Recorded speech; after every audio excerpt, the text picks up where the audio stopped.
देखते ले हो माँ शक्ति। आज स्वाध्याय चिन्ह कुमार क्रमांक 1233। दिन शुक्रवार, तारीख 23 मई 2025।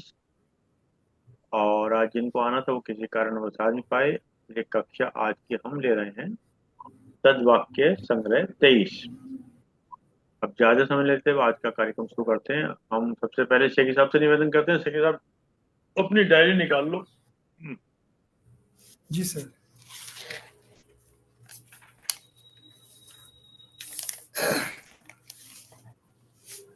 आज का विषय है हमारे कर्मों का फल। संत हमें समझाते हैं कि अपनी वर्तमान अवस्था को सुधारने के लिए सबसे पहले हमें यह समझना चाहिए कि कौन से विचार और कर्म हमें शांति और सामंजस्य की अवस्था की ओर ले जाते हैं।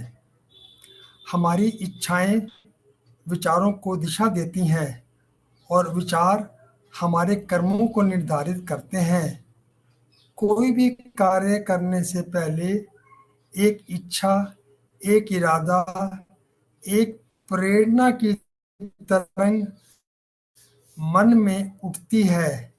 पहले मन में इच्छा पैदा होती है, फिर मन उस पर विचार करता है और तब किसी भी क्षण उसके अनुसार कार्य करने को विवश हो जाता है। हमारे व्यक्तित्व को गढ़ने में कर्मों की भूमिका बहुत महत्वपूर्ण है। बेशक कर्म हम शरीर द्वारा करते हैं, लेकिन ये हमारी सोच का ही नतीजा है। अच्छे या बुरे कर्म, सही या गलत सोच का नतीजा होते हैं। विचार ही हमारी सफलता या विफलता का मूल आधार होता है। हमारी सोच ही हमारे दृष्टिकोण को डालती है, फिर हमारा दृष्टिकोण ही तय करता है कि हम सुखी हैं या दुखी। यह दृष्टिकोण परिस्थितियों से, सफलताओं या विफलताओं से, अमीरी गरीबी, बीमारी स्वास्थ्य से कहीं ज़्यादा महत्व रखता है।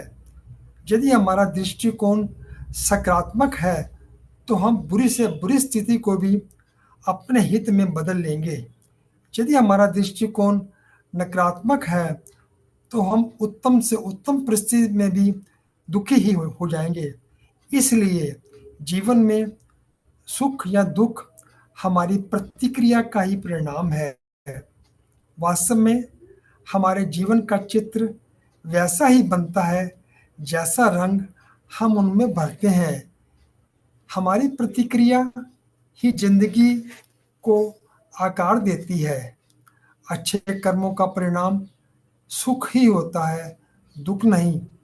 बुरे कर्मों का परिणाम दुख ही होता है, सुख नहीं। मन कंप्यूटर की तरह काम करता है। इसमें जो कुछ भी भरा जाता है वही स्क्रीन पर नजर आता है। सबसे पहले मन में धारणाएं बनती हैं, फिर उन धारणाओं पर सोचने से उनकी छाप मन पर एक गहरी लीक बनकर छा जाती है। ये लीकें इतनी गहरी हो जाती हैं कि हम इनके अनुसार पूर्व नियोजित ढंग से कार्य करने पर बाध्य हो जाते हैं। इसीलिए यह बहुत ज़रूरी है कि हम अपनी सोच के प्रति सतर्क रहें। अपने विचारों पर हमें कड़ी नज़र रखनी चाहिए और केवल उन्हीं विचारों को पनपने देना चाहिए जो एक सही दृष्टिकोण को विकसित करें तथा जो हमें ऐसे कार्य करने के लिए प्रेरित करें जिनमें हमारी भलाई हो। कर्मों का प्रतिफल जैसी करनी वैसी भरनी। संत समझाते हैं कि प्रत्येक कर्म की प्रतिक्रिया होती है। भले ही हम परिणाम का अनुभव तुरंत ना कर पाए। मिसाल के तौर पर शराब पीकर जब कोई मदहोश हो जाता है तो उसे उसका प्रभाव अगले दिन ही महसूस होता है। लेकिन शराब पीने की बात केवल शराब के प्रभाव तक ही सीमित नहीं है। अब जो भी बुरे कर्म उसने मदहोशी की हालत में किए, उनके हिसाब से उसे दुखदायी और भयंकर परिणाम भोगने पड़ते हैं। उसे जेल हो सकती है या उसकी जान भी जा सकती है। यही नियम एक अच्छे कर्म पर भी लागू होता है। एक व्यक्ति अगर पौष्टिक भोजन लेना और व्यायाम करना शुरू कर दे, तो मुमकिन है उसे तुरंत इसके लाभ महसूस ना हो, लेकिन इतना जरूर है कि समय पाकर उसे निश्चित ही अच्छे परिणाम मिलेंगे। कर्म चाहे अच्छा हो या बुरा, एक बार कर लिया तो इसका फल अवश्य मिलेगा। परिणामों की प्रतिक्रिया हमें झेलनी ही पड़ेगी, बिल्कुल वैसे ही जैसे फेंके जाने पर बूमरंग वापस हमारे पास आ जाता है। जितनी गति से, जितनी ताकत से बूमरंग को फेंकते हैं, उतनी ही गति और ताकत से वह हमारी ओर लौटता है। यह एक वैज्ञानिक तथ्य है, भावनात्मक या व्यक्तिगत सोच नहीं। न्यूटन ने अपने गति के तीसरे नियम में इस सिद्धांत को व्यक्त किया है कि प्रत्येक क्रिया की उतनी ही विपरीत प्रतिक्रिया होती है। विज्ञान में यह नियम बिल्कुल अटल है, यहाँ तक कि एक सूक्ष्म इलेक्ट्रॉन भी कोई प्रतिक्रिया उत्पन्न किए बिना हिल नहीं सकता। क्रिया और प्रतिक्रिया का नियम भी यही है। जिस तरह यह भौतिक शास्त्र में लागू होता है, उसी तरह हम पर भी यह क्रिया और प्रतिक्रिया का कानून, कर्मों का सिद्धांत लागू होता है। कर्म संस्कृत भाषा का शब्द है जिसका अर्थ है कार्य। सारे ब्रह्मांड को नियमित कर रहे इस क्रिया और प्रतिक्रिया के सिद्धांत से यह भेद खुल जाता है कि कुछ लोग दुखी क्यों हैं जबकि कुछ सुखी, क्यों कुछ निर्धन है जबकि कुछ धनी। केवल इस सिद्धांत के आधार पर ही हम समझ सकते हैं कि संसार में जिसे हम इतना अन्यायी समझते हैं वो क्यों है। जो जो कुछ भी हमारे साथ होता है वह सब हमारे किए कर्मों का ही फल है। इस नियम में कोई छूट नहीं है, हम इससे बच नहीं सकते। हम ही अपने कर्मों के उत्तरदायी हैं और हमें ही इनके परिणामों को भुगतना है। संत महात्मा समझाते हैं कि पुनर्जन्मों के कर्मों पुनर्जन्मों के हमारे किए हुए कर्मों का महासागर अथाह है। यह इतना विशाल है कि हम कर्म फल का भुगतान कैसे कर पाएंगे, इसका हिसाब लगाना भी संभव है।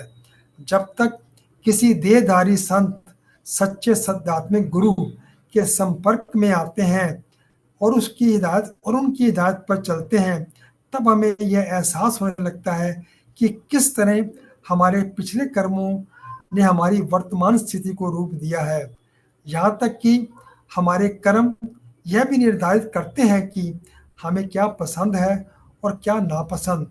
इस प्रकार हम अपने किए हुए कर्मों का दायित्व स्वीकार करना सीखते हैं और इनके परिणामों को सहजता से भुगतने का प्रयास करते हैं। आध्यात्मिक अभ्यास द्वारा धीरे धीरे हम उन कर्मों की गांठें खोल लेते हैं जो हमें पिछले कर्मों से बांधे रखती हैं। हम अपनी प्रतिक्रियाओं को नियंत्रित रखने में सक्षम हो जाते हैं और उन बुरे कर्मों से बच जाते हैं जो भविष्य में हमारे जीवन में उलझने पैदा कर सकते हैं। सर, ये कर्मों के फल के बारे में ये विचार थे। ये जैसे बहुत कर्म सुंदर करते विचार हैं थे आपके। उसका फल ऐसे आता है सर। एक्चुअली कर्म का जो अर्थ है यानी कि जो भी हम सोचते हैं हाँ जी सर। और या करते हैं या कहते हैं, हाँ जी। वो सब कर्म के अंतर्गत आता है। जी सर। हम्म, जी सर। जी जी। और हर कर्म का फल होता है। हाँ जी, बच नहीं सकते हाँ जी इससे। ये फल हमें कई बार इसी जन्म में मिल जाता है, कई बार अगले जन्म में मिलता है, हाँ जी। क्योंकि हमारे यहाँ पूर्व जन्म का भी सिद्धांत है। हाँ जी। जी जी। और पुनर्जन्म। सबसे हाँ, श्रेष्ठ जो भी कर्म होगा वो होगा निष्काम कर्म। बहुत बढ़िया। उससे छुटकारा, उससे फिर हम बच सकते हैं, कर्मों के फल से बच सकते हैं। सही बात है सर। और फिर कर्म भी हमारे तीन तीन तरीके के होंगे। हाँ जी, एक हाँ तो जी। होगा शारीरिक कर्म जो शरीर से करते हैं। हाँ जी, हाँ जी। एक होगा वाचिक कर्म जो हम वाणी से करते हैं। हाँ जी, हाँ जी। और एक कर्म जिसको कि हम ध्यान नहीं देते, जिसे कहते हैं मानसिक कर्म। जी, जी। जैसे कम ने हमने शारीरिक रूप से बलात्कार नहीं किया, कई बार मानसिक रूप से बलात्कार कर देते हैं। हाँ जी। और ये बहुत खतरनाक होता है। कर्म तो वो भी है ना। हाँ जी। हम्म। जी, जी। तो कर्मों में जो है ना, हमेशा बहुत ही अलर्ट रहने की आवश्यकता है। हाँ जी, हाँ जी। इसमें एक छोटी सी कहानी है। जी सर। बहुत समय पहले की बात है, गांव में एक बुजुर्ग साधु रहते थे। जी सर। लोग दूर दूर से उनके पास ज्ञान प्राप्त करने आते थे। एक दिन एक युवक आया और बोला, गुरुदेव, मैंने जीवन में बहुत कठिनाइयां झेली हैं, जी। जबकि मैंने किसी का बुरा नहीं किया, जी। फिर भी मेरे साथ बुरा क्यों होता है। जी। साधु मुस्कुराया और एक सूखा आम का बीज दे दिया। अच्छा। बोले, इसे खेत में बो दो और हर अच्छा दिन जी। पानी देना। जी। युवक ने वैसा ही किया। महीने बीत गए और एक दिन बीज अंकुर बन गया। अच्छा जी। कुछ समय बाद उसमें छोटे आम लगने लगे। अच्छा जी। युवक फिर साधु के पास आया और बोला, गुरुदेव, अब समझ में आया, हाँ जैसा जी। बीज बोया वैसा ही फल मिला, हम्म, लेकिन फल आने में समय लगता है। हाँ जी। हम्म। फलाना। जी, जी। फल। तो फल आने में तो टाइम तो लगेगा, हाँ। हाँ, वो फल हो उगेगा जरूर वो हो, अपना फल तो जरूर देगा। इसमें एक और छोटी सी कहानी है। एक गरीब किसान खेत में काम कर रहा था। अच्छा जी। उसे खुदाई करते समय एक सोने का घड़ा मिला। अच्छा जी। उसने सोचा, मैं इसे राजा को दे देता हूँ, जी, जी। यही सही है। हाँ जी। राजा बहुत प्रभावित हुआ और उसे ईमानदारी का इनाम दिया। अच्छा ढेर जी। सारा अनाज, पैसा और खेती के लिए जमीन। अच्छा जी। लोगों ने पूछा, इतना बड़ा मौका था, हाँ। तुमने घड़ा क्यों लौटा दिया। हाँ जी। सवाल आता है ना कि आपको हाँ मिल रहा जी। है तो जेब में रख लो। हाँ, तो रख लेते हैं, लालच आ गया, लालच लालच आ आता सकता है। है। तो किसान हाँ जी। बोला, मैंने एक अच्छा कर्म किया है हाँ जी। और मुझे उसका फल मिल गया। जी, जी। राजा का विश्वास और लोगों का सम्मान। हुँ। जी, जी। तो जो ये विश्वास है, ये बहुत बड़ी चीज है। जी, जी। और कभी अगर हमको पैसा और विश्वास में से कुछ चुनना पड़े, हाँ जी। तो हमेशा विश्वास को ही चुनना। श्योर क्योंकि सर। पैसा तो हम कभी भी कमा सकते हैं, हाँ जी, पर अगर एक बार विश्वास खत्म हो गया ना, वो नहीं कमा पाएंगे हम। वो नहीं कमा सकते हैं। हाँ जी, हम्म। सही बात है। बहुत स उच्च है, बिल्कुल सही बात है सर। विश्वास हम्म। विश्वास बहुत ज़रूरी है। पैसा तो आने-जाने की चीज़ है। विश्वास एक बारी गया तो गया। हम्म। मैं अक्सर कहता हूँ ना, विश्वास वो स्टिकर है जो एक बार उतरने के बाद दोबारा उस तरह से नहीं चिपकता जैसे पहले चिपका हुआ था। तुम्हारा नहीं लगता। सही बात हम्म। है। वैसे नहीं चमकता वो। हम्म। और विश्वास में देखिएगा, इसका संधि विच्छेद करिए, विश्वास, विश्व का वास। विष का वास। हम्म। विष बड़ा बड़ी मुश्किल से बनता है विश्वास। हम्म। चलिए साहब, एक गुरुदेव का अखंड ज्योति नवंबर 2014 का है। हाँ जी। गुरु। गुरु का अर्थ है सोए हुए लोगों को जागा हुआ व्यक्ति। हाँ जी, हाँ जी। अंधों की भीड़ में आंख वाला आदमी बस इतना ही है, जो हम में से किसी को याद नहीं आ रहा था, हाँ जी। उसे याद आ गया। हुँ। जिसे हम पीठ की तरफ छिपाए थे, वह उसके आमने सामने खड़ा हो गया। उसने अपनी आंखों में झांक लिया, उसने अपने हृदय में टटोल लिया, और उसने परमात्मा को छिपे हुए वहां पा लिया। गुरु हाँ का जी। अर्थ है जो मिट गया और अब केवल परमात्मा है वहां। हाँ जी। ऐसे तो गुरु में कहते हैं, गु माने अंधकार, रू माने प्रकाश। हाँ जी। जो अंधकार से प्रकाश की तरफ ले जाए, वही गुरु है। वही गुरु है। परमात्मा हमारे लिए बड़ी दूर का शब्द है। हाँ जी। अनंत फासला मालूम पड़ता है, हमारी वर्तमान अवस्था तो सोए हुए की है। हाँ जी। इस अवस्था और परमात्मा में अनंत का फासला मालूम होता है। ऐसा होना स्वाभाविक भी है, क्योंकि परमात्मा तो जागृत अवस्था की चैतन्यता का अनुभव है। इसलिए तो हम मानते हुए भी ये नहीं मान पाते, बात करते हैं, मानने और जानने का दावा करते हैं, फिर भी भीतर संदेह खड़ा होता है। इस संदेह को दबाने छिपाने की लाख कोशिश होती है, पर कहीं कोई संदेह मुखर उठता है तो कहीं कोई परमात्मा को हो सकता है। हाँ जी। हम्म गुरु कार्य करता है, मतलब कि हमें जगाने का, ताकि परमात्मा से मिलाने का कार्य गुरु ही करता है। हम्म हम्म हम्म। वो हमें भेद दे देता है, मेहनत करनी पड़ती है, मेहनत करके वो अंधकार से प्रकाश की तरह चला जाता है। चलिए, चौधरी साहब भी हैं, काला साहब भी हैं, कुछ बोलना चाहे तो बोल सकते हैं। आइए, ध्यान के ऊपर एक कुछ बोलते हैं। गुरुदेव का है अखंड ज्योति, अगस्त 2014, अब से जी 11 साल पहले। हाँ जी। ध्यान ना हो जीवन में तो पागलपन स्वाभाविक है। जी ध्यान ना हो जीवन में तो पागलपन स्वाभाविक है। बात अटपटी है,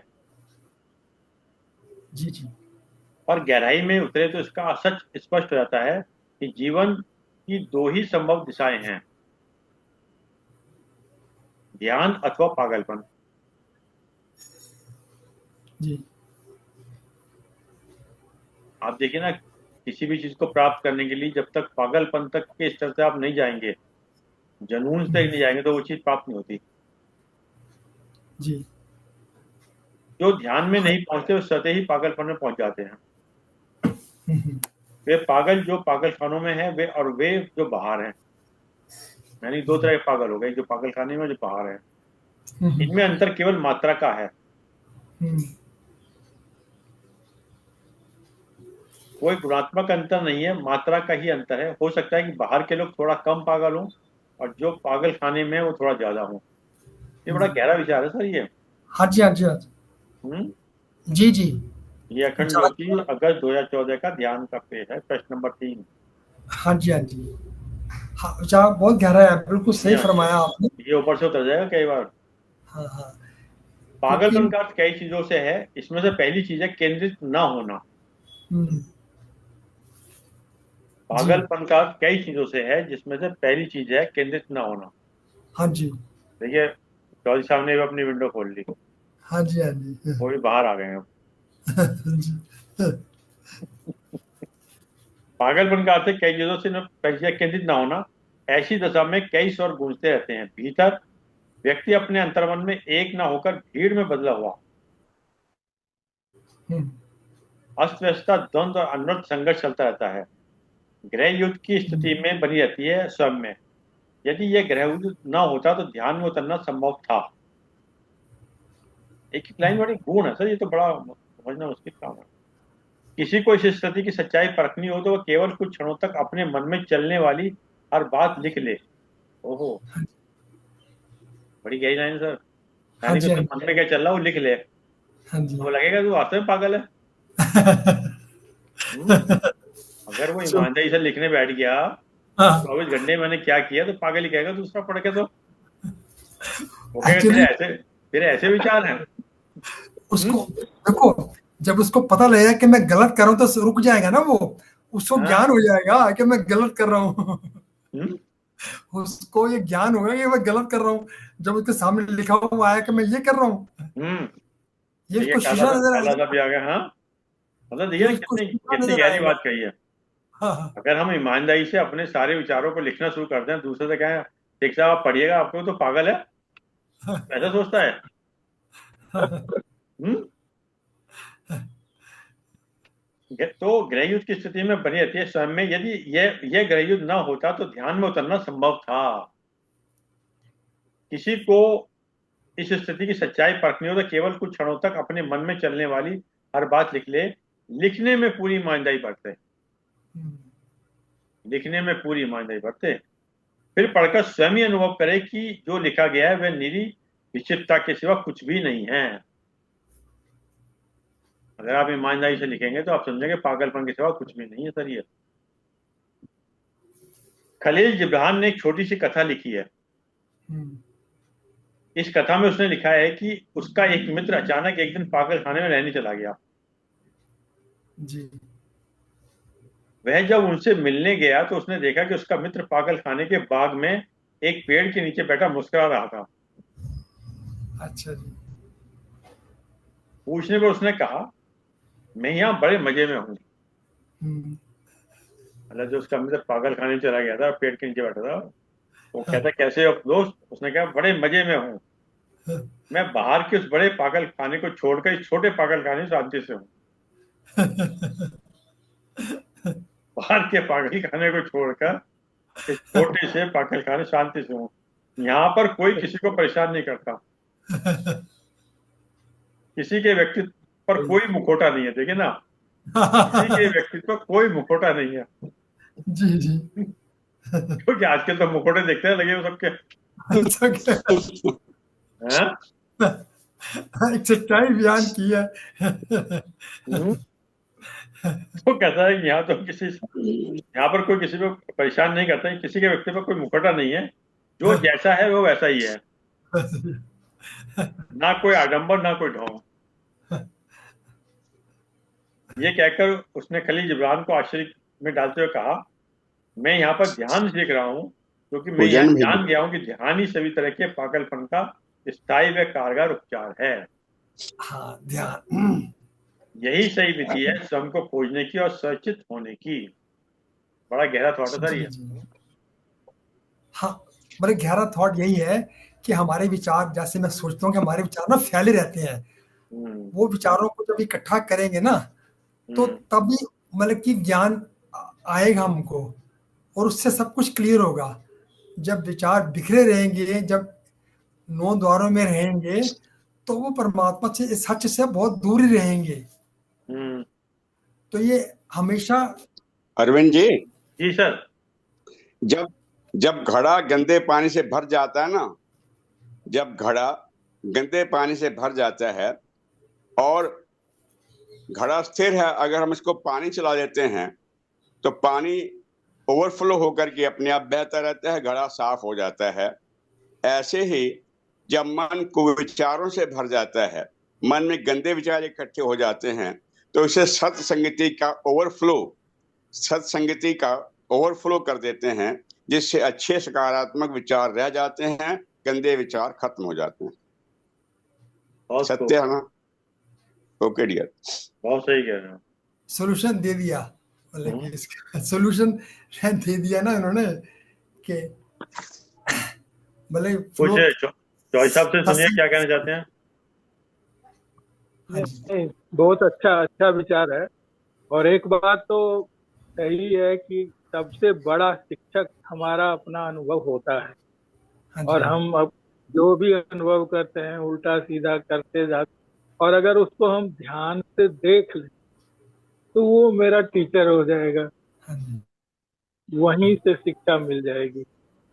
ये बात आपसे सीखा है जो। बहुत सुंदर। देखो शर्मा जी, हम्म। पाप के 10 प्रकार होते हैं। शेखरी हम्म। साहब, जी हम्म। जी जी जी पाप के जी। 10 प्रकार होते हैं। हाँ वाणी जी। के पाप नंबर 1, नंबर 2 हाँ जी। मन के पाप, नंबर 3 कर्म के पाप। 3 तरह के पाप हैं, वाणी के, मन के और कर्म के। वाणी के जी पाप क्या हैं? फालतू बोलना, झूठ बोलना, रुचिकर बोलना और कड़वा बोलना। ये जी 4 तो हैं वाणी के पाप। मन के जी पाप क्या हैं? किसी के जीवन के बारे में बुरा सोचना, किसी के जीवन के बारे में बुरा सोचना, किसी के संपत्ति के बारे में बुरा सोचना, किसी के सम्मान या इज्जत के बारे में बुरा सोचना। 3 ये मन के विकार, मन के पाप हैं। और कर्म के पाप कौन कौन से हैं? किसी का जीवन लेना, किसी का धन या संपत्ति छीन लेना, और किसी पर किसी की आबरू या इज्जत पर हमला कर लेना। इस तरह से पाप से बचो। पाप चाहे वाणी के हैं, चाहे मन के हैं, चाहे कर्म के हैं, तीनों पाप लगातार ईश्वर नोट कर रहा है और उसका फल मिलेगा। जी कर्म गति बड़ी गहन होती है, और किसी भी जगह जाके मिले कर्म अपने।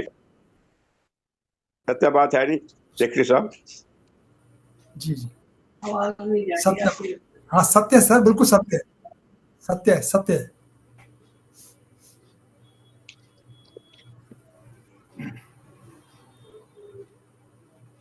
ये जो हमने अभी पहले एक जिक्र किया था ना खलील जिब्रान का, जी आप सर। जानते हैं कौन थे खलील जिब्रान? अक्सर कई जगह आध्यात्मिक नाम आता है इनका। हाँ नाम सुना है सर, खलील इब्राहिम, सही है। हम्म। किसका किसका खलील इब्राहिम। खलील जिब्रान। किसके नाम की बात कर रहे हैं? खलील जिब्रान। खलील जिब्रान का नाम आता है कई जगह, अक्सर अध्यात्म में कई जगह नाम आता है। राइटर रहे हैं, राइटर। हाँ बिल्कुल सही कहा आपने। ये इनका जन्म हुआ था 6 जनवरी 1883 को लेबनान में। अच्छा जी। और बाद में अमेरिका चले गए थे, खास तौर पर अपनी आध्यात्मिक, भावनात्मक और गहराई से भरी रचनाओं के लिए पीछे थे। जो आपने कहा अपना, इनकी रचनाएं मानवता, प्रेम, जीवन और आत्मा की गहराई को स्पर्श करती हैं।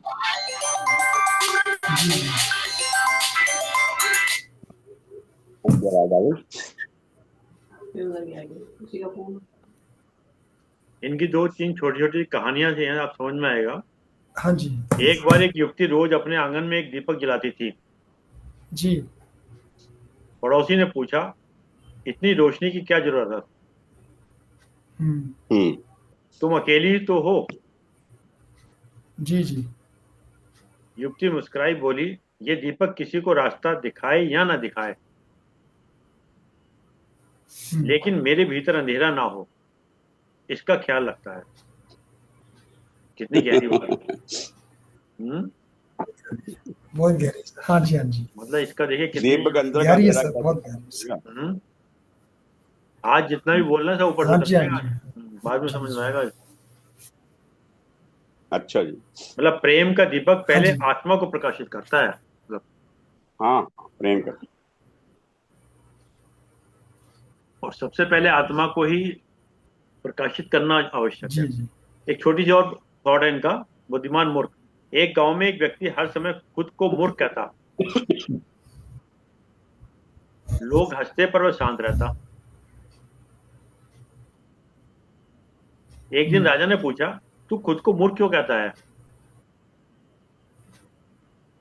वह बोला, क्योंकि जो खुद को ज्ञानी समझते हैं उन्होंने दूसरों को दुखी दिया है। तो कितनी गहरी लाइन कही है।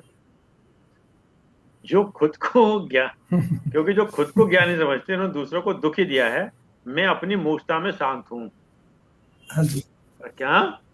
लाइन का जवाब नहीं चौधरी साहब, देखिए। हाँ। सही बात है। हम्म। जॉन यस आज कहानी। आज बड़ी गहरी गहरी बातें हो रही हैं। बहुत बोले, मैं अपनी बढ़िया। मूर्खता में ही शांत हूँ। सच्ची बुद्धिमत्ता विनम्रता में जी जी। छिपी होती है, मतलब। हाँ। जी हम्म। खलील खलील जिब्रान ऐसे ही उल्टी देखने में, उल्टी उलट पानी करते हैं, उलट पासी जिसको बोलते हम्म। मतलब हैं। उनके साहित्य तो में देखिए उसी के कितनी लिए, गहराई छिपी हुई है, और कितना हाँ, उसके तो उसी अंदर। के लिए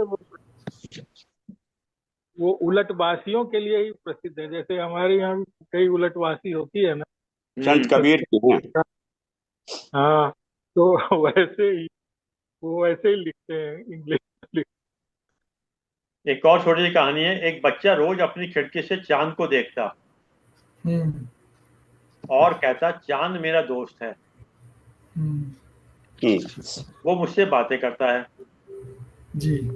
लोग हंसते थे, पर उसकी माँ ने कहा, एक दिन ये दुनिया तुझे पागल कहेगी, लेकिन तेरा चांद तेरी आत्मा को बचा लेगा। तेरा चांद तेरी। तेरी आत्मा को बचा लेगा। हाँ हाँ यानी कि जो कल्पना करता है वही सच्चाई की ओर बढ़ता है। हम्म। जी जी सर। एक और लास्ट कहानी छोटी सी है। एक प्यासे आदमी ने नदी से पूछा, क्या तू मुझे जीवन देगी? हाँ जी। नदी बोली मैं तुझे जल दूंगी, हम्म, लेकिन जीवन तुझे खुद ही जीना होगा। हाँ जी, सही। हम्म। सही है। साधन जीवन दे सकते हैं, लेकिन सार्थकता हमें स्वयं ही बनानी होती है। समय वाली। हम्म। चलिए लास्ट पोल खत्म करते हैं। एक भक्त रोज प्रार्थना करता, लेकिन कोई उत्तर नहीं आता। जी। हम्म, वह थककर बोला, हे ईश्वर तू चुप क्यों है। हाँ, बड़ी गहरी बात है साहब। एक भक्त रोज प्रार्थना करता, लेकिन कोई उत्तर नहीं आता। वह थककर बोला, हे ईश्वर तू चुप क्यों है। हम्म, आकाश से जैसे भविष्य वो थी ना, आकाशवाणी हुई, मतलब बिजली हाँ कड़की, जी, गड़गड़ गड़गड़। तो आकाश से आवाज आई, क्योंकि जब तुम मौन हो जाओगे तभी मेरी आवाज सुन सकोगे। बहुत सुंदर, सुंदर। जब तुम मौन हो जाओगे मौन तब का मेरी रहस्य आवाज सुन बहुत, सकोगे। ईश्वर की भाषा मौन में बोली जाती है। हाँ। जी जी बहुत बढ़िया। जैसा अभी हम लोग डिस्कस करते हैं, कोई अनुभव से बताओ, तो अनुभव जो है वो बड़े गहरे होते हैं, हर व्यक्ति के अपने अलग अलग होते हैं। जी जी जी। चलिए अब सही। अपनी निकालो डायरी, क्या निकाल रहे हैं आप। एक बार शर्मा जी, जी सर। एक निंदक, निंदा करने, आलोचना करने, आलोचक, एक आलोचक चला गया, सागर से बोला, सागर तेरा पानी तो बहुत है, पानी कोई कम, अथाह पानी है, पर तेरा पानी खारा है, प्यास नहीं बुझाता।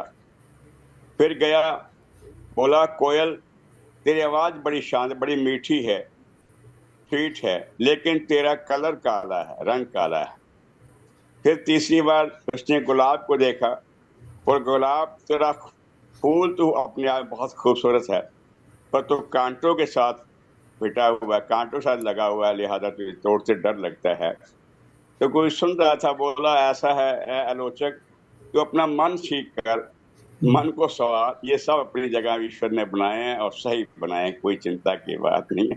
तू अपने मन को सवार, इसको बजाय नकारात्मक के सकारात्मक भाव में ले आ, अपने आप सब कुछ सही है। ठीक हो जाएगा। जैसा आप चश्मा लगा लेंगे वैसे ही दिखाई देगा। जैसा जी चश्मा, सर। जैसी दृष्टि वैसी सृष्टि। हरे रंग का चश्मा तो हरा दिखाई देगा, बेशक। काला दिखाई देगा, लाल दिखा, संत नीला कबीर ने दिखाई लाल नीला। चश्मा लगाया था। हम्म। लाली मेरे लाल की जिसे देखूं तो लाल, हम्म। लाल ही देखकर मैं गई, मैं भी हो गई लाल। सब तरफ परमात्मा देखता है, ऊपर नीचे आगे पीछे परमात्मा, अंदर बाहर परमात्मा ही परमात्मा है। ऐसा चश्मा लगाया उसने अपने मन को। चलो बहुत साहब, सुंदर। जैकी साहब अपनी डायरी खोलो। मैं एक कहानी सुना दूं, व्हाट्सएप पे आई थी, हाँ छोटी सुना दो छोटी सी। सुना दो। आज तो साधु वाक्य ही है। मृत्यु के देवता ने अपने एक दूत को भेजा पृथ्वी पर। एक स्त्री मर गई थी, उसकी अपनी आत्मा को लाना था। देवदूत आया, लेकिन चिंता में पड़ गया, क्योंकि तीन छोटी छोटी लड़कियां, जुड़वा, एक अभी भी उसी मृत स्त्री के स्तन से लगी है। एक चीख रही है, पुकार रही है, एक रोते रोते सो गई है, उसके आंसू उसकी आंखों के पास सूख गए हैं।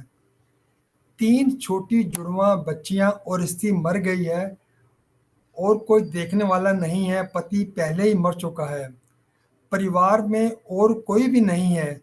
इन छोटी बच्चियों का, तीन छोटी बच्चियों का क्या होगा। उस देवदूत को ख्याल आ गया, तो वह खाली हाथ वापस लौट आया।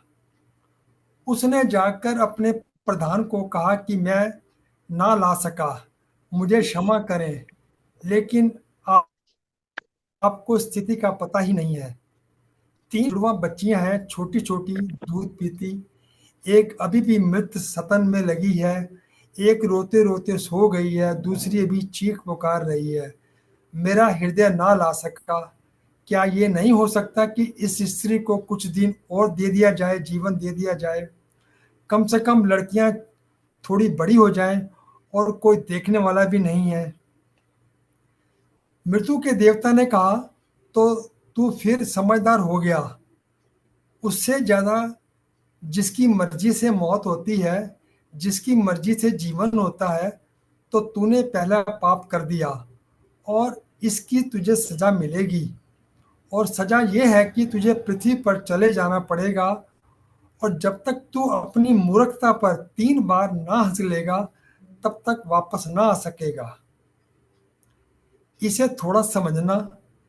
3 बार ना हंस लेगा और अपनी मूर्खता पर, क्योंकि दूसरे की मूर्खता पर तो अहंकार हंसता है। जब तुम अपनी मूर्खता पर हंसते हो तब अहंकार टूटता है। देवदत्त को लगा नहीं, वह राजी हो गया दंड भोगने को, लेकिन फिर भी उसे लगा कि सही तो मैं ही हूं और हंसने का मौका कैसे आएगा। उसे जमीन पर फेंक दिया गया। एक चमार सर्दियों के दिन करीब आ रहे थे और अपने बच्चों के लिए कोट और कंबल खरीदने शहर गया था, कुछ रुपए इकट्ठे कर लिख करके। जब वह शहर जा रहा था तो उसने राह के किनारे एक नंगे आदमी को पड़े हुए ठिठुरते हुए देखा। यह नंगा आदमी वही देवदूत था जो पृथ्वी पर फेंक दिया गया था। उस चमार को दया आ गई और बजाय अपने बच्चों के लिए कपड़े खरीदने के, उसने इस आदमी के लिए कंबल और कपड़े खरीद लिए। इस आदमी को कुछ खाने पीने को भी ना था, घर भी ना था, छप्पर भी ना था जहां रुक सके। तो चमार ने कहा, अब तुम मेरे साथ ही आ जाओ, लेकिन अगर मेरी पत्नी नाराज हो, जो कि वह निश्चित ही होगी क्योंकि बच्चों के लिए कपड़े खरीदने लाया था, वह पैसे तो खर्च हो गए। वह अगर नाराज हो, चिल्लाए, तो तुम परेशान मत होना, थोड़े दिन में सब ठीक हो जाएगा। उस देवदूत को लेकर चमार घर लौटा। ना तो चमार को पता है कि देवदूत घर में आ रहा है, ना पत्नी को पता है। जैसे ही देवदूत को लेकर चमार घर में पहुंचा, पत्नी एकदम पागल हो गई, बहुत नाराज हुई, बहुत चीखी चिल्लाई और देवदूत पहली दफे हंसा। चमार ने उससे कहा, हंसते क्या हो, क्या बात है? उसने कहा, मैं जब 3 बार हंस लूंगा तब बता दूंगा।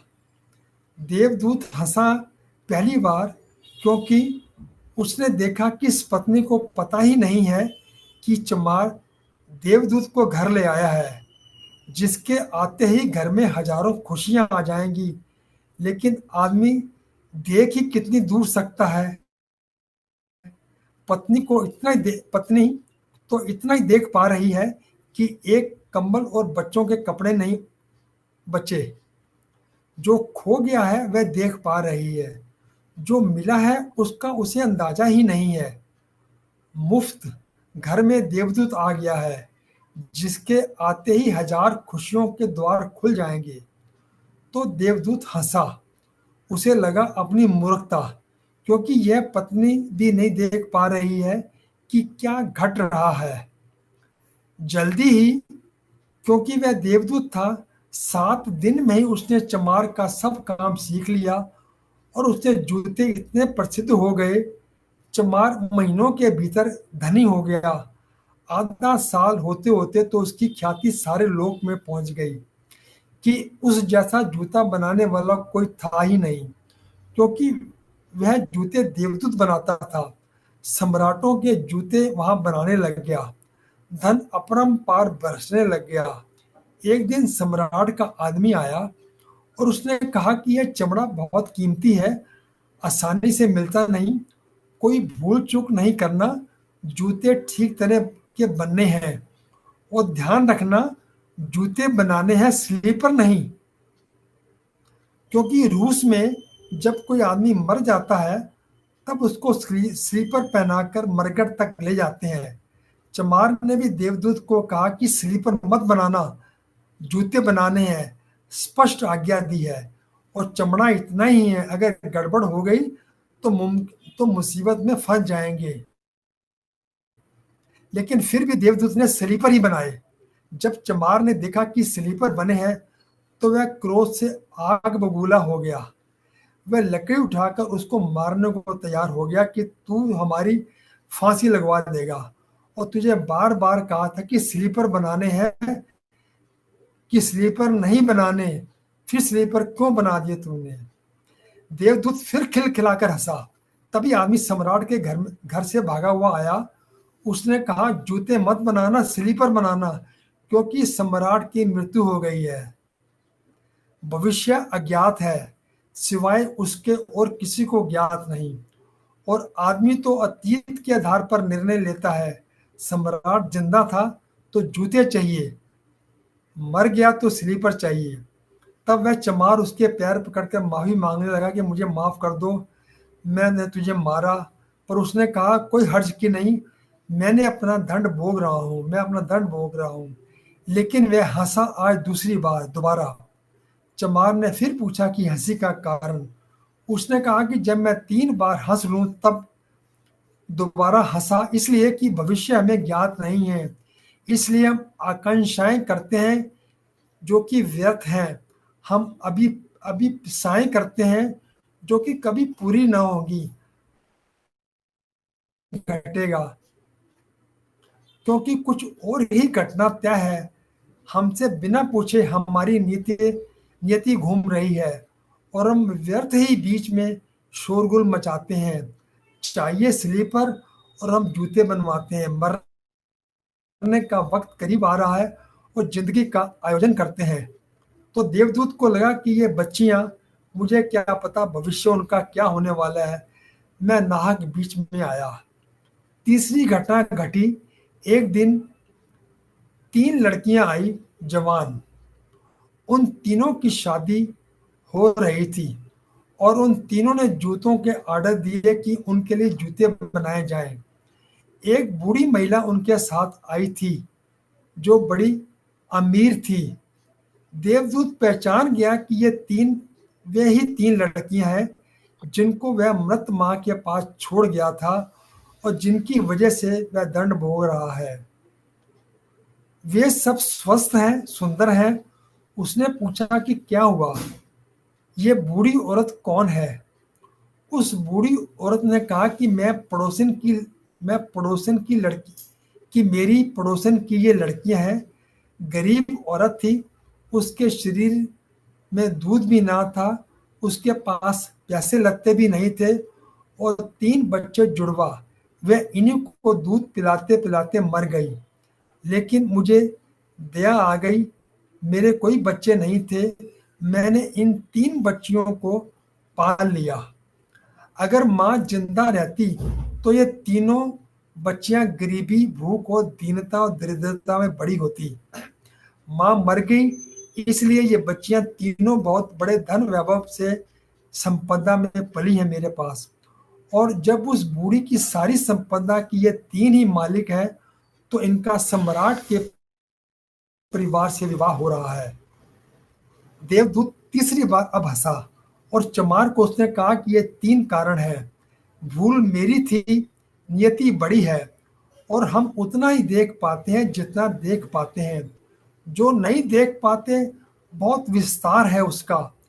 और हम जो देख पाते हैं उससे हमें कोई अंदाज नहीं लगा सकते जो होने वाला है, जो होगा। मैं अपनी मूर्खता पर 3 बार हंस लिया हूँ। अब मेरा दंड पूरा हो गया है, और अब मैं जाता हूँ। नानक जो कह रहे हैं, वे ये कह रहे हैं कि तुम अगर अपने को बीच में लाना बंद कर दो तो तुम्हें मार्गों का मार्ग मिल जाएगा। फिर असंख्य मार्गों की चिंता ना करनी पड़ेगी। छोड़ दो उस पर। वह जो करवा रहा है, जो उसने अब तक करवाया है, उसके लिए धन्यवाद। जो जो भी करवा रहा है उसके लिए धन्यवाद दो। जो वह कल करवाएगा उसके लिए धन्यवाद दो। तुम बिना लिखा चेक धन्यवाद का उसे दे दो। वह जो भी हो, तुम्हारे धन्यवाद में कोई फर्क नहीं पड़ेगा। अच्छा लगे, बुरा लगे, लोग भला कहें, बुरा कहें, लोगों को दिखाई पड़े, दुर्भाग्य या सौभाग्य, ये सब चिंता तुम मत करना। ये कहानी समाप्त हो गई सर यहीं पर। कहानी का जिस्ट बहुत क्या सुंदर। रहा था? कहानी का जिस्ट यही है कि हमें, मतलब कि जो हमारे को चीज दिखाई दे रही है धन्यवाद, शुक्रिया। उससे चिंतित नहीं होना चाहिए। ये होना था, वो देवदूत ने जो गलती करी थी, जो उसने उस बूढ़ी, जो उस औरत मर गई थी, उसको लाना था, उसको लेके नहीं आया। उसको 3 बच्चियों पर तरस आ गया था, उसको नियति में मरना था, उसको मरने नहीं दिया उसने, तो इसलिए उसको दंड भोगना पड़ा। मतलब वो कहता है कि नियति जो भाग्य लिखा है वही होना है, तुम उसके ऊपर फैसला मत करो, अच्छा हो रहा है बुरा हो रहा है, तुम अपनी मर्जी से कह रहे हो, तुम्हें परमात्मा की रजा का पता नहीं है, परमात्मा ने तुम्हारे साथ ऐसा क्यों किया तुम्हें नहीं पता, जो कुछ किया उसने भला के लिए किया है। हमें तरस आता है ना, किसी को गरीब मर जाए, उसको कोई ना हो तो कोई ये कैसे उसको तरस आ गया कि 3 बच्चियां कैसे जिएंगी, वो बूढ़ी मर गई तो उससे पड़ोसन वाली ने उसको बच्चियों को पाल लिया, उसके भाग्य में लिखा था कि पड़ोसी उसको ले लेगा, भाग्य पहले ही बना होता है, हम चिंता व्यर्थ में करते हैं।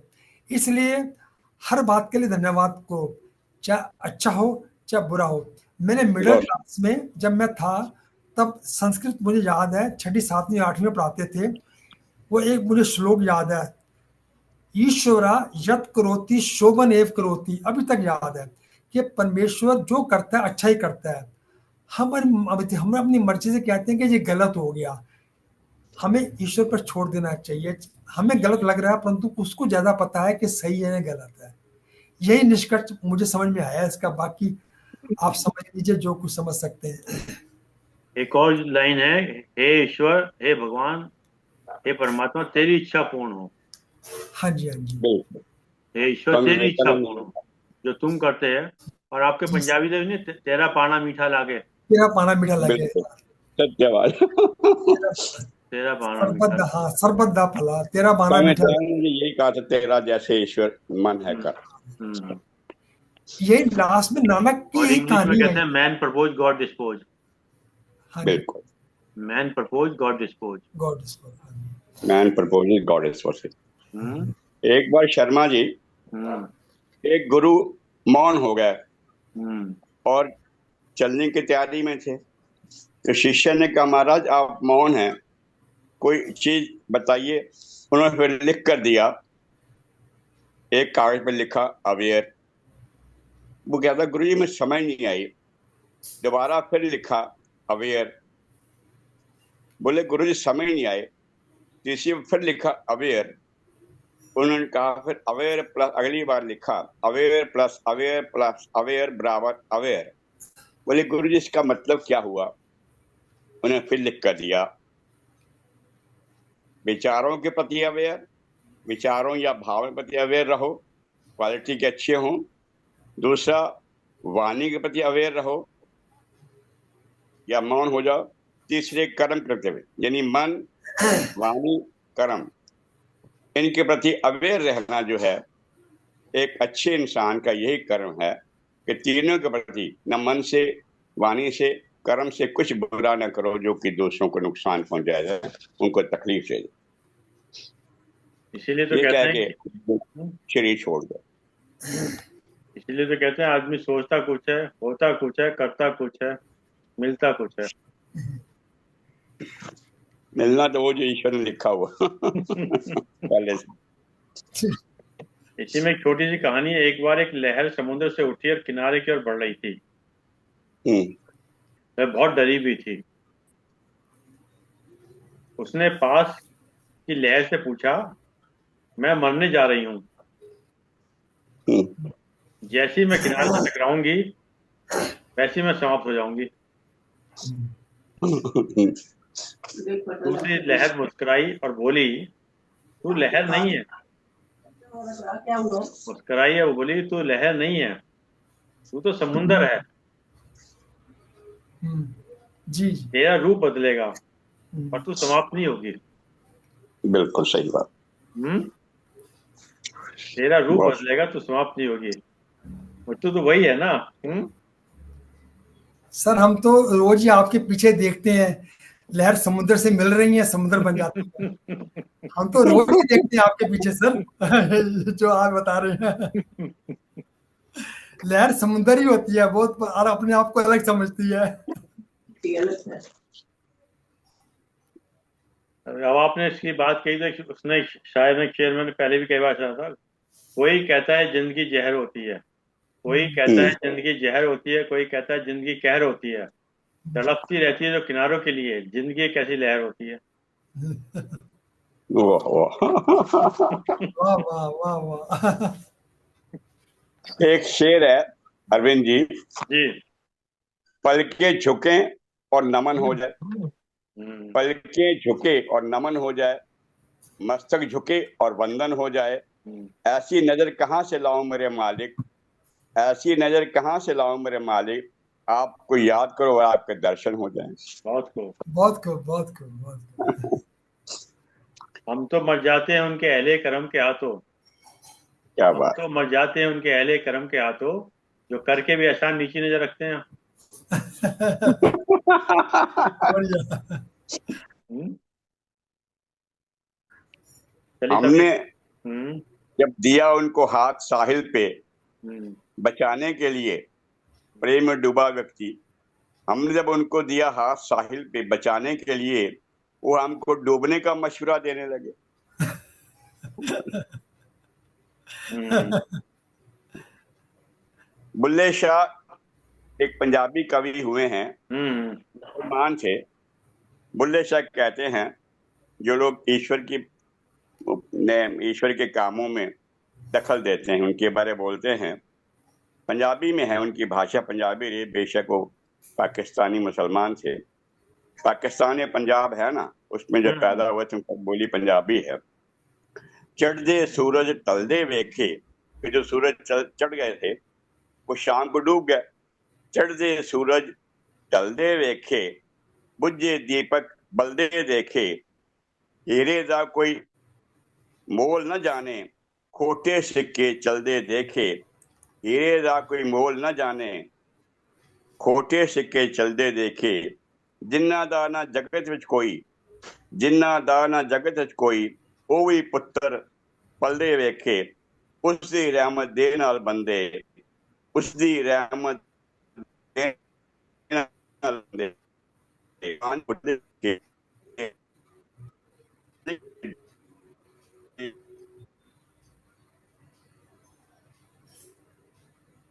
इनका नेट की प्रॉब्लम आ गई थी। हाँ, नेट के। शेर बुल्ले शाह हम्म। कि जो सत्य है वो ढलेगा, जो दिए बुझे हैं वो जलेगा। जी जी।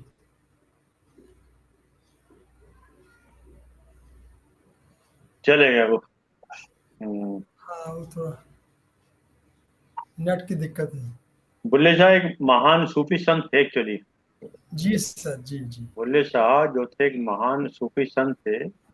जी वो कवि और आध्यात्मिक विचारक थे। उनका जन्म 1680 के आसपास हुआ था। जी जी। 1680 के आसपास उनका जन्म हुआ था। पाकिस्तान में,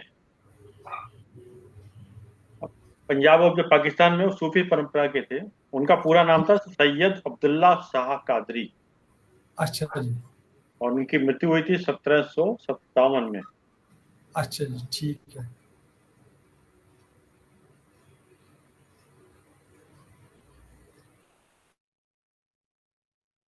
बुल्ले शाह की कविता का हिंदी सार है, ना मैं मस्जिद ना मैं मंदिर, जी ना मैं मस्जिद ना मैं मंदिर, ना काबे काशी अंदर, ना मैं पढ़ा ना मैं ज्ञानी, ना मैं हिंदू ना मैं मुसलमानी, बुल्ला बुल्ला की जानो मैं कौन हूँ। बुल्ला के जाने में कौन, हाँ जी हाँ जी। बुल्ला कहता, मैंने खुद को खोजा तो पाया कि मैं किसी श्रेणी में नहीं आता, जी जी। मैं तो सिर्फ प्रेम और आत्मा हूँ। जी जी। बहुत बढ़िया। चलिए साहब, समाप्त किया जाए आज की सभा को। जी। एक मृत्यु पे जो आपने कहा था उस पर एक छोटी सी कविता है। हाँ जी जब मृत्यु आए तो डर मत जाना, हाँ जी। जब मृत्यु आए तो डर मत जाना, वो कोई राक्षस नहीं, माँ की तरह आएगी। जी। जब मृत्यु आए तो डर मत जाना, वो कोई राक्षस नहीं, माँ की तरह आएगी, हम्म, धीरे से सिर सहलाएगी, हम्म, धीरे से सिर सहलाएगी, और कहेगी, हम्म, और कहेगी, अब हाँ। तू थक गया है, चल थोड़ा आराम कर। हाँ जी।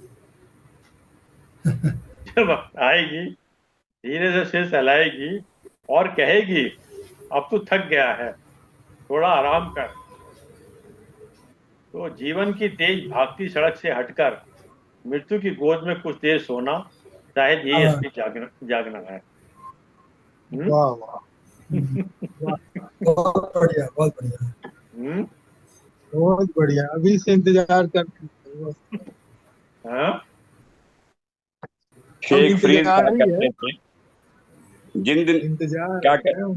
जिंद बाटी मरण वर, कि जीना तो एक बहू है, मरण वर जो मृत्यु है वो वर है। जन्म बहू है और मृत्यु वर है।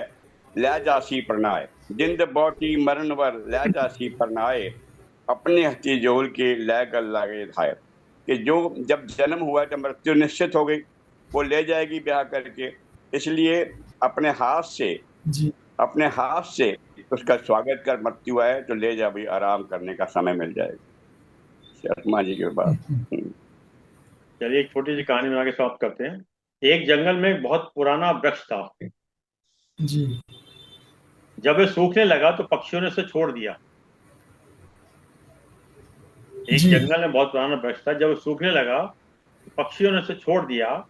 एक दिन हवा ने पूछा, अब तू जी। डरता है मृत्यु से? हाँ। एक दिन जी। जी। हवा ने पूछा, अब तू डरता है मृत्यु से? हम्म, वृक्ष मुस्कुराया और बोला, नहीं, अब मैं आराम पाऊंगा। अच्छा। नहीं, अब मैं आराम पाऊंगा। मैंने जीवन दिया, हम्म, छाया दी, अब मेरी पत्तियां मिट्टी बनेंगी और नए बीज जन्म जन्म हम्म, लेंगे। जी। जी। हम्म। बहुत बढ़िया।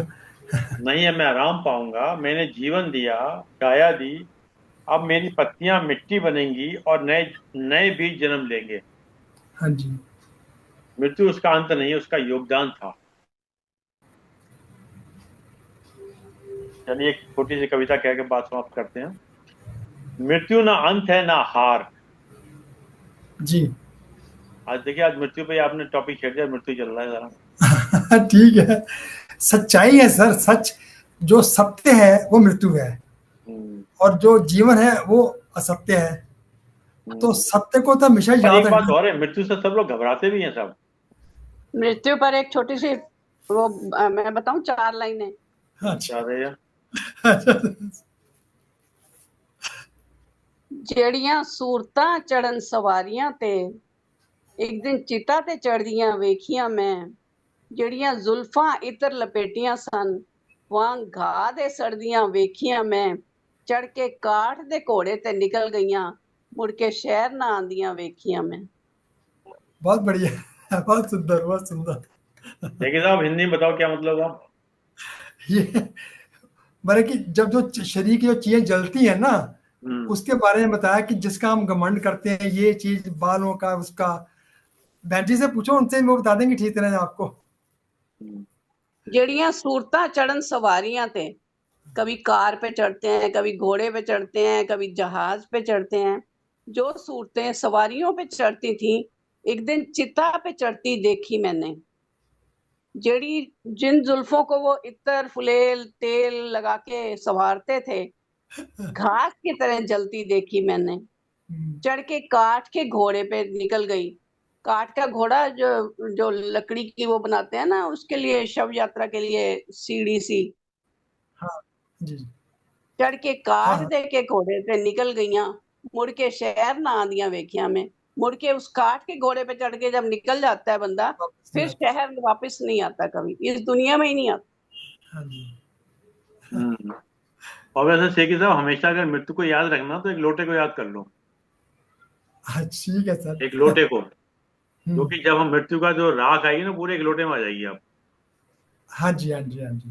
तो लोटा अगर ध्यान में है तो लोटे में आप पूरा व्यक्तित्व समाया हुआ है आपके, क्यों? पूरा से, हाँ, वो हमारा जो अस्तित्व लोटे के अंदर ही है। नहीं, पूरा शरीर जो है वो जब राख उसकी बन जाएगी तो लोटे में ही आ जाएगा ना सारा। और राख बनाई, हाँ, तो लोटे में ही आएगी राख। उसी अच्छा। को तो करने जाएंगे आपको, हरिद्वार या कहीं हम जाएंगे। हमारी राख ब्यास में परवाएंगे। हम्म। वो जो अस्थि विसर्जन कहते हैं ना जिसको, वो अंत्येष्टि, लोटे हाँ में जी, तो हाँ होती जी, हैं।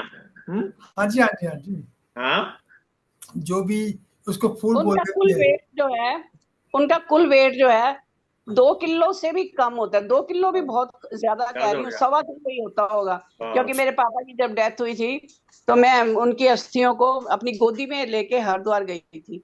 हाँ जी, हाँ जी, तो वहां पे मुझे बिल्कुल ऐसे लग रहा था जैसे किसी को छोटे, बिल्कुल थोड़ा सा वजन। मैं सब कह रहे थे नहीं इनकी सीट खाली रखी हुई है, यहाँ पे रखो इनको, सीट देते हैं इनको, तुमने गोदी में क्यों रखा हुआ है। पर मेरा मन नहीं मान रहा था और मैं बार बार यही प्रार्थना कर रही थी कि पापा अगर फिर कभी मैं मेरे को बेटी का जन्म मिले तो मैं आपकी ही बेटी बनूं। तो मैंने गोदी में ही रखी हुई थी।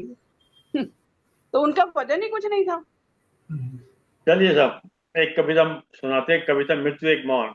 मृत्यु ना अंत है ना हार, हम्म, मृत्यु ना अंत है ना हार, वह है बस एक मौन दरवाजा। हम्म, जी, मृत्यु ना अंत है ना हार, बस है वह एक मौन दरवाजा, जिसके पार वह रोशनी है जिसे हम जीवन भर खोजते हैं। हाँ जी, बिल्कुल सही है सर। ये देह की नींद है केवल, जी, ये देह की नींद है केवल, आत्मा तो जगी रहती है।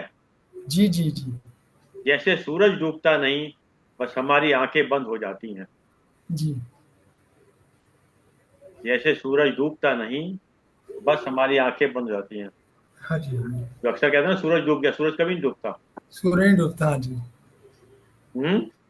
जी, जी, बिल्कुल चलिए सच सवाल है। साहब, दो सब धन्यवाद के दीजिए, फिर समाप्त किया जाए।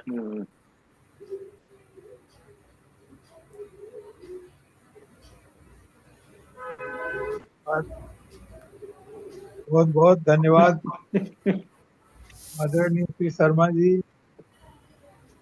आपका ये श्रृंखला आप चलाए हुए हैं और बीच में कभी बंद नहीं होने देते हैं।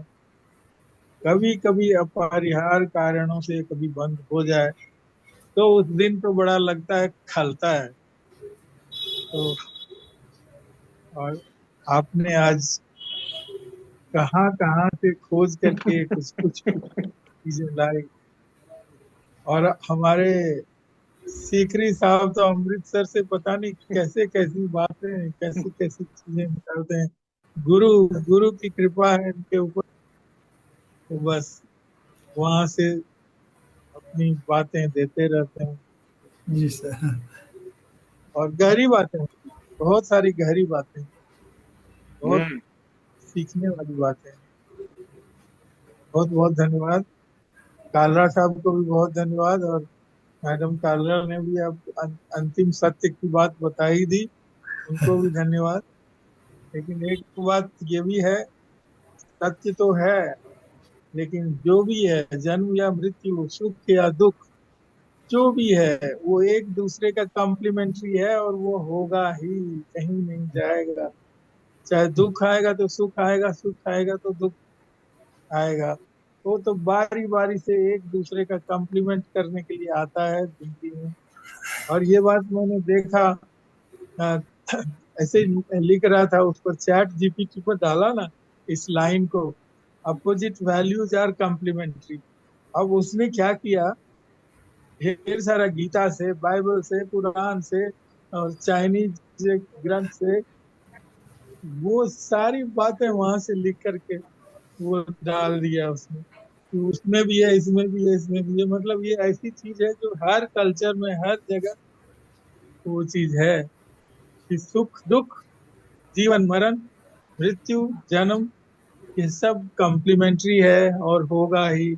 इसलिए उसको बस मजे लो, हाँ, मजे लो। जब उस बीच का मजा, हाँ, मजा मतलब सही सही मजा, सात्विक सात्विक जो बात सीकरी साहब ने बताया उस तरह से मजा, नाम जप करें, कुछ करें। बहुत बहुत धन्यवाद, बहुत बहुत धन्यवाद आपको। चलिए आदरणीय शेखर साहब, दोस्तों बोलिए, फिर चलते हैं। धन्यवाद आदरणीय अरविंद शर्मा जी। आपका निरंतर प्रयास रहता है कि स्वाध्याय चिंतन कक्षा चलती रहे। ये किसी कारणों से जब आउट ऑफ स्टेशन जब होती है तभी कोई मिस होती है क्लासेस। अदरवाइज आपका बहुत बहुत धन्यवाद। आज काला साहब ने अपना शायरी अंदाज में भी अपने शायर बोले, उनका भी बहुत बहुत धन्यवाद। आदरणीय चौधरी साहब ने भी अपना अपना कंट्रीब्यूशन दिया, बहुत अच्छा कंट्रीब्यूशन देते हैं, बहुत सत्य बोलते हैं। बहुत बहुत धन्यवाद। आदरणीय मैडम सुषमा शर्मा जी का भी बहुत बहुत धन्यवाद, उन्होंने पार्टिसिपेट किया, हमें सुना। और मैडम सरोज काल्ला का भी बहुत धन्यवाद। सभी पार्टिसिपेंट का धन्यवाद जिन्होंने इनमें पार्टिसिपेट करते हैं और इसको स्वाध्याय चिंतन कक्षा को कंटिन्यूस लगातार चलाते रहते हैं। बहुत बहुत धन्यवाद। सबसे प्रथम धन्यवाद तो अरविंद शर्मा जी का है, मुख्य वही है जो कि संचालक, जिनकी वजह से हम सब इकट्ठे हो जाते हैं। बहुत बहुत धन्यवाद सर। बहुत बहुत धन्यवाद आदरणीय वेंचर साहब, बहुत बहुत धन्यवाद आदरणीय केसरी साहब, और बहुत बहुत धन्यवाद आदरणीय आरती पारक साहब, और जूम के लोगों का विशेष रूप से धन्यवाद सर कि आपने समय निकाल समय दिया। और जैसा कि एक विचार के साथ 3 बार ओम के बाद अपनी बात को समाप्त करते हैं। आज का विचार, जिसको तुम खोज रहे हो, हम्म, जिसको तुम खोज रहे हो वह तुम्हारे भीतर मौजूद है। जी जी जिसको तुम खोज रहे हो तुम्हारे भीतर मौजूद है। जिसके लिए तुम जन्मों जन्मों से भटक रहे हो, हाँ जी, जिसके लिए तुम जन्मों जन्मों से भटक रहे हो, उसे क्षण को भी तुमने गंवाया नहीं है। बहुत सत्य है सर। जिसके लिए तुम जन्मों जन्मों से भटक रहे हो, उसको एक क्षण को गंवाया नहीं है। वह सदा से तुम्हारे भीतर बैठा है। बहुत उत्तम सर, सार है, एसेंस। वह सदा से तुम्हारे भीतर बैठा है। बहुत बढ़िया सर, चलिए बहुत आइए, बढ़िया, बहुत बढ़िया। आइए 3 बार का चंग करते हैं।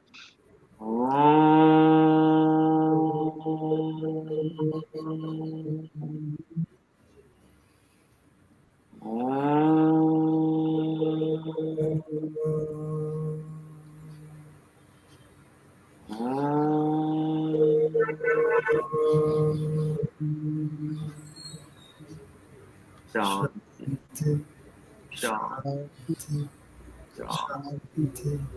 सभी प्रणाम, सभी प्रणाम।